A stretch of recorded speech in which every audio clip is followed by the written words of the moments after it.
Yup, me duck.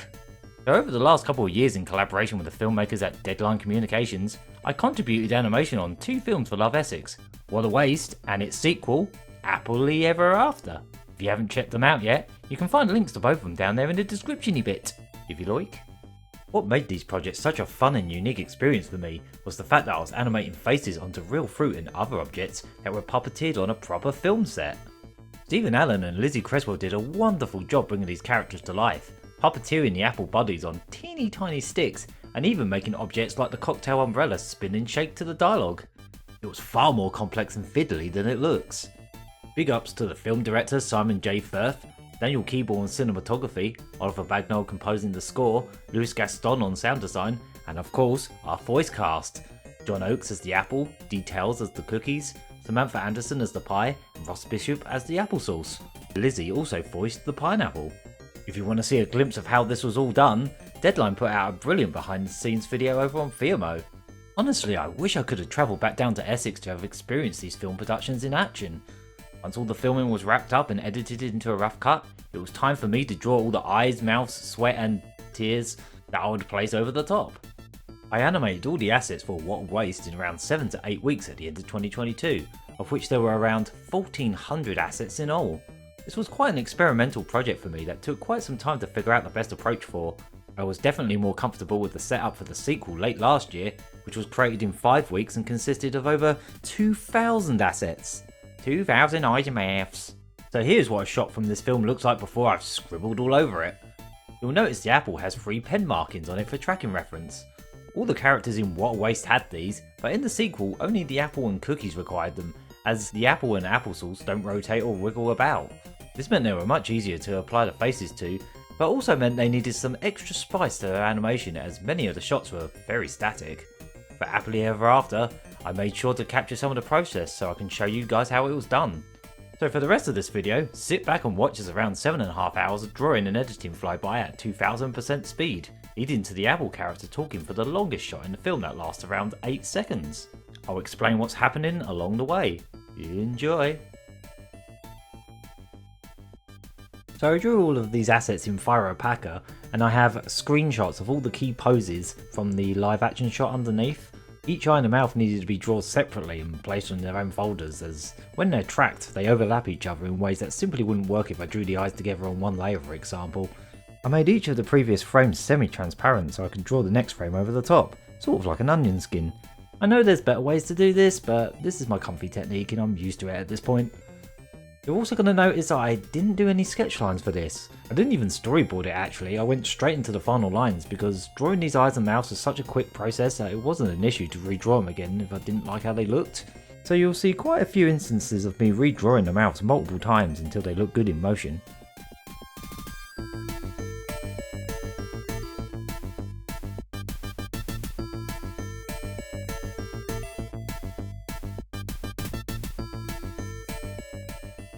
To test the animation, I'll pop open my old copy of Photoshop and use the simple animation timeline. The only snag with this is when you open a PSD and save it in Packer, it gets rid of all the animation frame data, so every time I go into Photoshop to test the animation, I actually have to redo the animation frame stuff, which is a bit awkward. Most of the time I tested the animation in Photoshop before I coloured the frames in, just in case.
Each time the apple changed position, I needed to draw new keyframes for the eyes, followed by some in-betweens to blend from one pose to the next.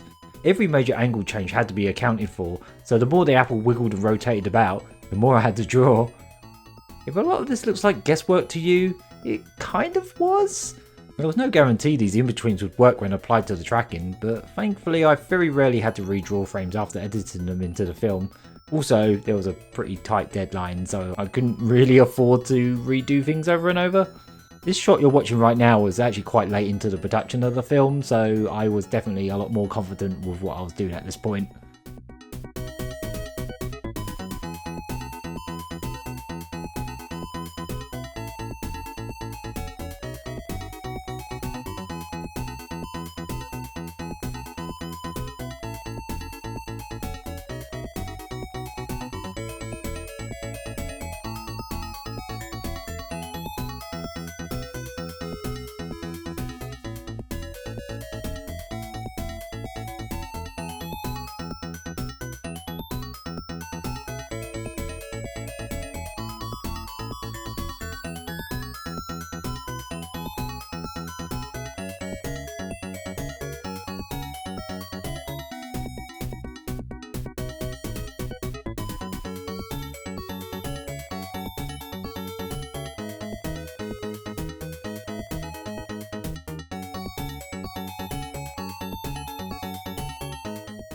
You know, one of the most challenging parts of this animation was actually making sure to cover up the pen marks. For the massive boggly eyes it wasn't so hard, but for the mouth it was actually really tricky, especially when the mouth was shut or making a "oh" shape. There is actually a couple cases where I did end up missing the dots in the final film. These were manually scrubbed out by the team at Deadline, thankfully. And yeah, before you ask, I did have a mirror at hand so I could stare at my face and pull these faces as I went along.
In both What a Waste and Happily Ever After, the apple was the character with the most dialogue, so in turn by far the most animation. He is the main protagonist after all. He's also by design one of the simplest characters to animate, lacking any extra details like a moustache or eyelashes. It's just as well as he's not only on screen the most, he is also a very skittish and excitable character that moves around a lot, as you can tell from this scene.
blinking was also quite tricky to do at first. I had to draw eyelids that are close enough colour to the apple to blend in, so I could still confidently cover up those tracking dots.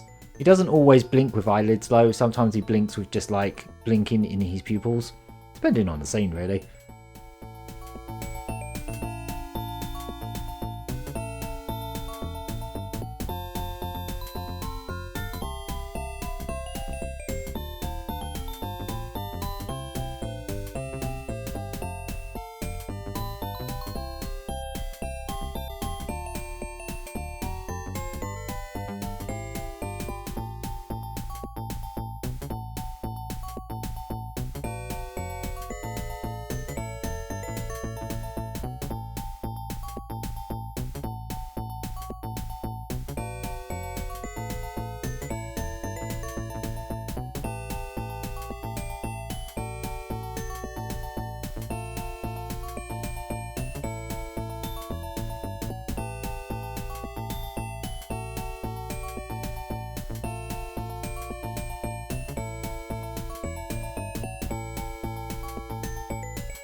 There's quite a few shots in this film that are the exact same camera angle with not much changing, so there is some recycling of assets throughout the scenes, especially for characters in the background sitting idle, simply reacting to what another character is saying. The applesauce in this shot, for example, will have his face reused from a previous scene, just in case you were wondering.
For this whole shot we've ended up with a total of 63 mouths and 23 pairs of eyeballs.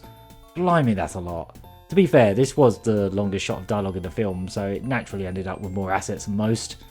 Once I've got all the frames ready to be rendered out as PNG sequences, I need to only display the folders of one eye or the mouth and render the body part frames on their own.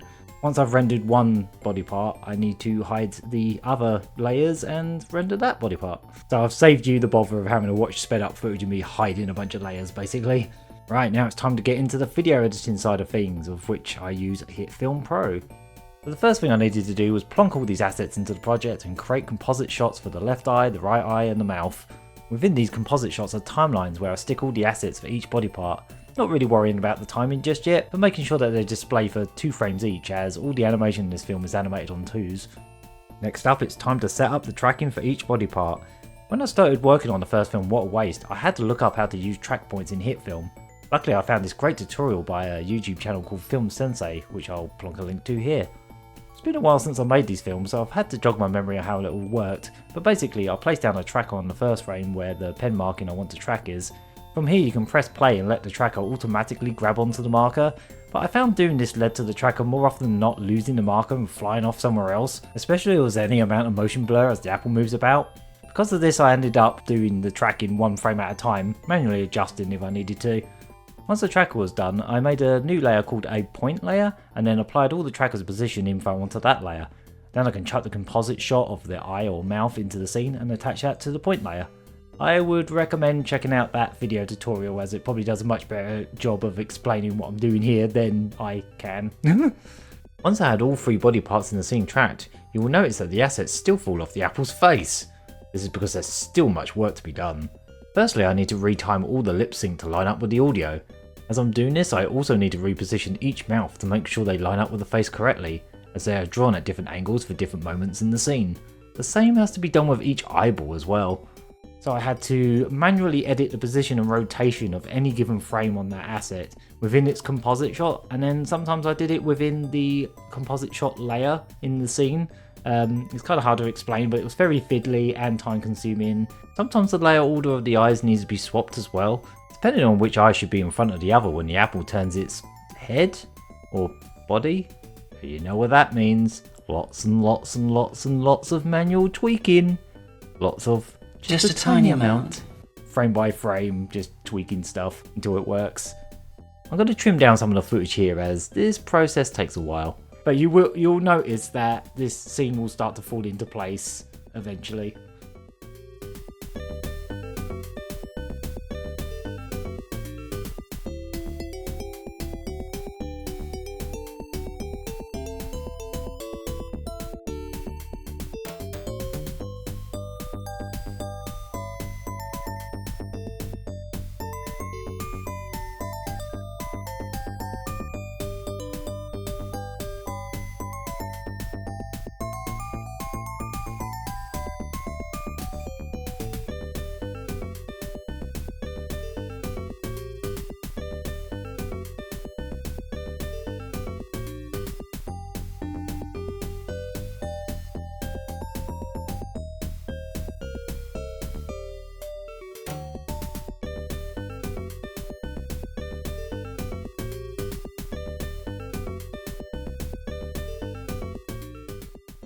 There we go, we're done. The apple's dialogue is complete. The shot is not fully complete here, as you'll notice the applesauce in the background hasn't got his face yet, but we'll skip that step for this video as this was mainly to show the apple being animated, and we'll show you the final shot.